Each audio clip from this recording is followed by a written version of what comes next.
After Adam and Eve ate the forbidden fruit and were driven east out of the Garden of Eden, they had two sons named Cain and Abel. Abel was a good shepherd who believed in the heavenly promises of God. He offered the best of his flock as an acceptable sacrifice to the Lord, and the Lord looked upon him with favor. But Abel's wicked brother Cain did not offer an acceptable sacrifice, so the Lord did not look upon him with favor. This made Cain jealous. So jealous, he wanted to kill Abel.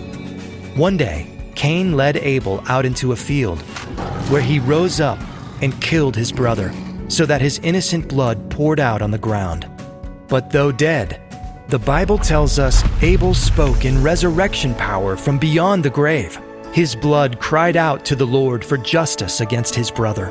In answer to Abel's cry, God drove Cain out of his presence to the east.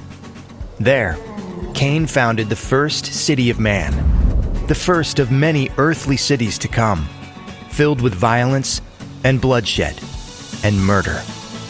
Meanwhile, in Abel's place, God raised up a new son for Adam and Eve, named Seth. Instead of building cities, his descendants chose to live as sojourners on the earth, placing their faith, like Abel, in God's promise of a heavenly city. Does the story of Cain and Abel point to Jesus? Jesus was a good shepherd who came to offer an even greater sacrifice than Abel. Jesus was willing to offer himself in the place of his flock as an acceptable sacrifice to the Lord once and for all time. And so the Lord looked upon him with favor. But this made Jesus' priestly brothers jealous. So jealous, they wanted to kill Jesus. Like Cain, the priests and the Roman Gentiles led Jesus outside the city gate and put him to death on the cross, so that his innocent blood poured out on the ground.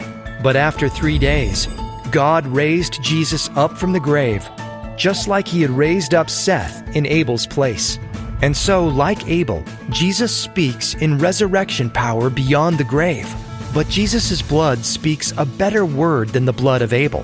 For unlike Abel, whose blood cried out for justice against his brother, Jesus' blood cries out to the Lord for mercy for his brothers.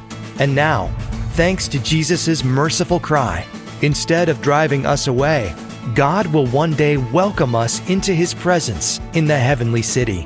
It's a city entirely unlike the earthly cities of men, not founded by a man who murdered his brother, but by a man who gave up his life so that his brothers might live.